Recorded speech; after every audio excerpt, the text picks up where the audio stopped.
I'm Russell from RH Wood Floors. Just a quick video to show you the difference between new and old parquet. So new parquet is new, milled from new wood as such. Old parquet will be taken up from somewhere it has previously been laid.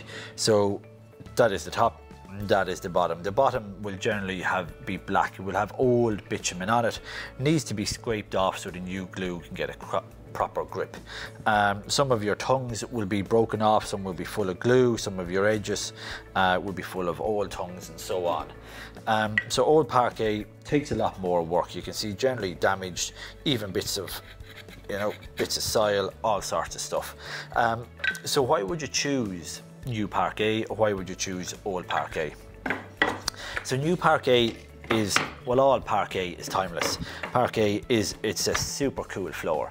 It never goes out of fashion. When you enter a room, it's absolutely beautiful. It is just a wow factor.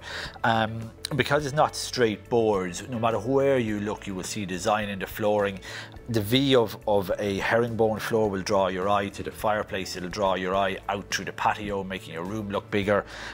It is a super cool, timeless floor. So we're just laying up new parquet in a herringbone layup.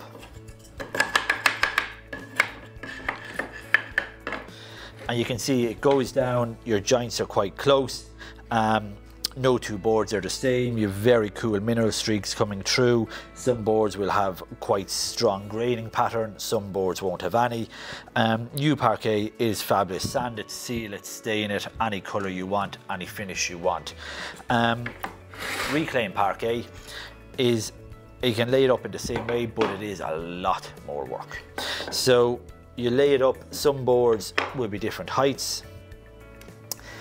Sometimes they won't really go together. You will always have gapping in it. Yeah, that board is a typical board. Your tongue is gone, your groove is gone. You would use that on a border detail as such. Will have gapping in it.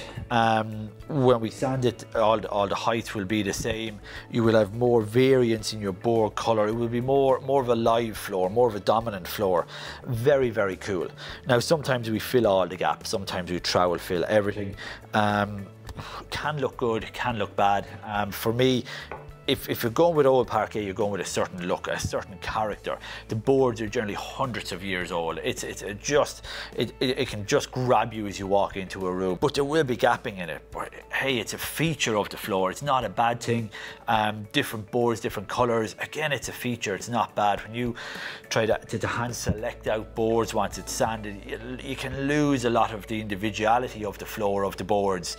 And generally, if you can avoid, personal preference, if you can avoid trowel filling, do. At the end of the day, it's the look you want, it's the house you have. You have an old, more traditional, or you have a contemporary modern, or you have an ultra modern with maybe a whitewash finish. At a very high level, they're the difference between old and new parquet. Thank you for watching today. Russell O'Halloran, RH Wood Floors.